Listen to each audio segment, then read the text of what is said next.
বান্দারে কর এই বান্দা দুনিয়াতে থাকা অবস্থা আরামের ঘুম হারাম করে ফজরের নামাজে উপস্থিত হয়েছে, নিজের জরুরি কাজ জরুরি কাজ রেখে দিয়ে জোহরে আযান যখন হয়েছে আজকে কাজ না বলে মসজিদে নামাজের জন্য চলে গেছে, অসুস্থ হয়েছে তাও নামাজ ছাড়ে নাই, সুখ শান্তিতে ছিল তাও নামাজ ছাড়ে নাই, দান সদকা করেছে, যাকাত দিছে, অর্থাৎ আমি আল্লাহর হুকুম মানছে।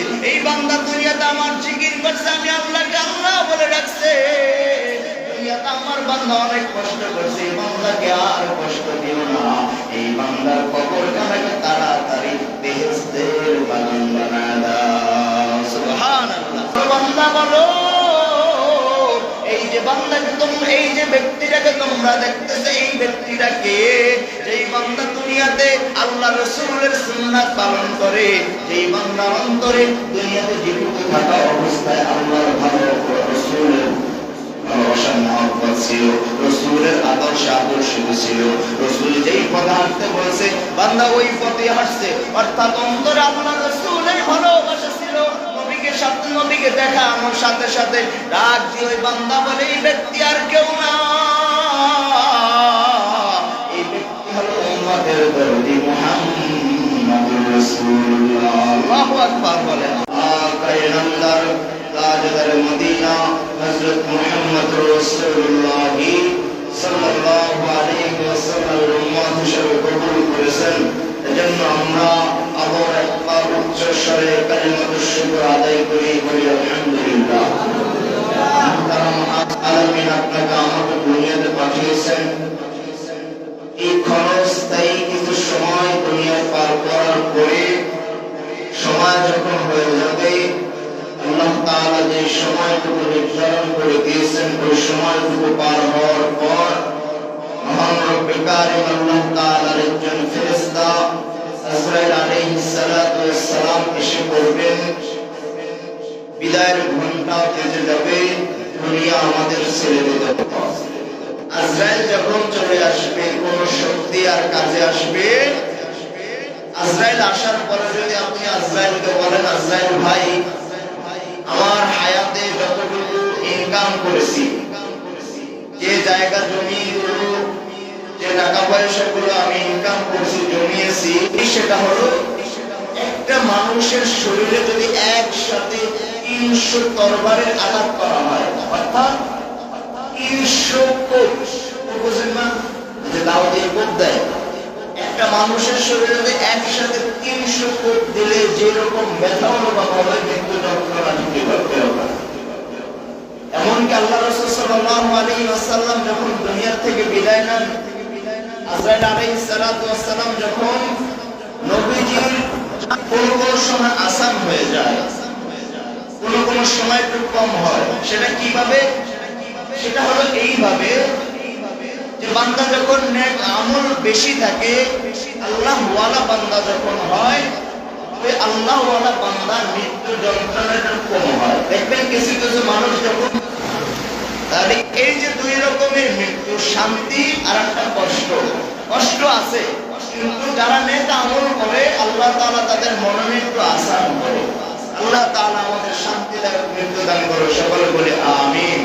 আর আমরা সব সময় মহান রব্বুল আলামিনের দরবারে এই দোয়া করব, আল্লাহ যখন কবরে রাখা হয়, বান্দাকে যখন কবরে রাখার পর যারা দাফন করে, তারা যখন চলে যায়, কিছু দূর যাওয়ার পর কবর ওই ব্যক্তিকে প্রশ্ন করে, হে বান্দা, হে হতভাগা বান্দা, হে হতভাগা ব্যক্তি, দুনিয়াতে তোমার কথা, তোমার সঙ্গে শুধু সাদা কয়েকখানা কাপড়, কোনো বালিশ নাই, খাট নাই, পালং নাই, ফ্যান নাই, এসি নাই, সব কিছু তুমি ছাড়া তোমাকে এখানে একা একা রেখে গেছে।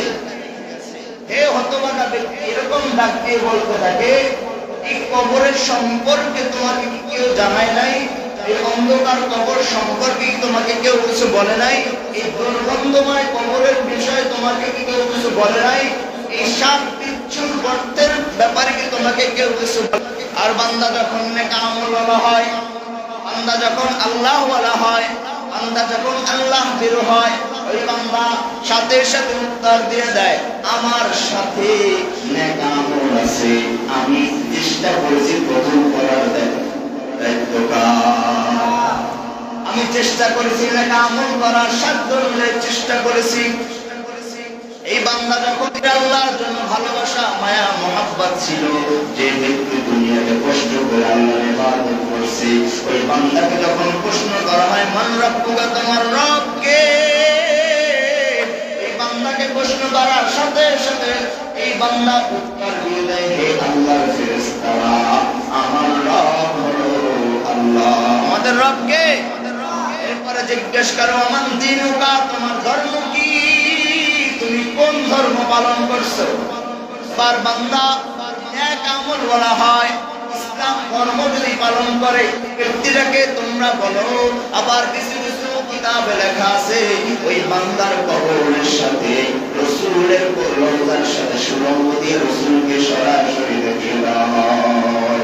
আর ফেরেশতারা ডাক দিয়ে বলে, বলো বান্দা বলো, এই যে বান্দাকে তোমরা, এই যে ব্যক্তিটাকে তোমরা দেখতেছো, এই ব্যক্তিটাকে, যেই বান্দা দুনিয়াতে আল্লাহ রাসূলের সুন্নাত পালন করে, যেই বান্দার অন্তরে দুনিয়াতে জীবিত থাকা অবস্থায় আল্লাহর ভালোবাসা, রাসূলের ভালোবাসা মহব্বত ছিল, রাসূলের আদর্শ ছিল, রাসূল যেই পথে হাঁটতে বলেছে বান্দা ওই পথে হাঁটছে, অর্থাৎ অন্তরে আল্লাহ রাসূলের ভালোবাসা ছিল। সাথে নবীকে দেখা আমার সাথে সাথে ডাক দিয়ে ওই বান্দা বলে, এই ব্যক্তি আর কেউ না, এই ব্যক্তি হলো উম্মতের দরদি মুহাম্মদুর রাসূলুল্লাহ। আল্লাহু আকবার বলে। এদিকে বান্দা যখন উত্তর দিয়ে দেয়, আল্লাহ গায়বী ভাবে আওয়াজ দিয়ে ফেরেশতাদেরকে জানায় দেয়, ফেরেশতারা তাড়াতাড়ি কর। এই বান্দা দুনিয়াতে থাকা অবস্থা আরামের ঘুম হারাম করে ফজরের নামাজে উপস্থিত হয়েছে, নিজের জরুরি কাজ জরুরি কাজ রেখে দিয়ে জরুরি আযান যখন হয়েছে, আজকে কাজ না বলে মসজিদে নামাজের জন্য চলে গেছে। অসুস্থ হয়েছে তাও নামাজ ছাড়ে নাই, সুখ শান্তি ছিল তাও নামাজ ছাড়ে নাই, পাঁচওয়াক্ত পড়ছে, যাকাত দিছে, অর্থাৎ আমি আল্লাহর হুকুম মানছে। এই বান্দা দুনিয়াতে আমার জিকির করছে, আমি আল্লাহকে আল্লাহ বলে ডাকছে। দুনিয়াতে আমার বান্দা অনেক কষ্ট করছে, এই বান্দাকে আর কষ্ট দিও না। এই বান্দার কবরখানাকে তাড়াতাড়ি বেহেশতের বাগান বানায় দাও। সুবহানাল্লাহ। আর যেই বান্দা নেক আমল সারা যায়, বদ আমল নিয়ে যায়, নাফরমান বান্দা হয়ে অন্ধকার কবরে যায়, কবর যখন প্রশ্ন করে কি সম্বল নিয়ে আসছো, কিছুই জানি না, এই প্রশ্নের উত্তর যখন এই হয় না, আমি কিছুই জানি না, আল্লাহ তাআলা এই বিভাগে আওয়াজ দিয়ে বলে, হে ফেরেশতারা দেরি করিস না, আমার দুনিয়াতে আমার মুয়াজ্জিনেরা মসজিদ থেকে দিনে 5 বার আল্লাহু আকবার বলে রাখছে, দিনের পথে আসো, কল্যাণের জন্য আসো, 5 বার রাখছে, দান করার জন্য রাখছে, দান করে নাই, যাকাত ফরজ হয়েছে, যাকাত আদায় করে নাই, হজ ফরজ হয়েছে, হজ আদায় করে নাই, অর্থাৎ দুনিয়াতে সব কিছু আমি ওকে দিছিলাম, কিন্তু আমার এই বান্দা আমি আল্লাহকে ইবাদত করার চেষ্টাও করে নাই। ফেরেশতারা দেরি করিস না, দেরি করিস না, তাড়াতাড়ি ওর কবর শুধু ছাড়তে হবে না।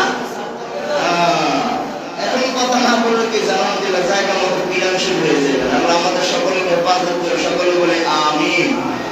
আজকে আমার আলোচনার যে মুখ্য বিষয়টা সেটা হলো যে আমরা যখন পরপারে চলে যাব, কিয়ামতের ময়দানে বৃদ্ধ হয়ে বুড়া হয়ে আলহামদুলিল্লাহ কোথায়? তাইলে এটা কি দুনিয়াতে নাসিনার ভাব? তাহলে দুনিয়াতে সামান্য টাকা পয়সার জন্য যে সন্তান বাপ মাকে ভুলে যায়, আর কিয়ামতের ময়দানে আপনাকে একটা নেকি দিয়ে উপকার করবে, এটা কঠিন গেল কিনা সম্ভব?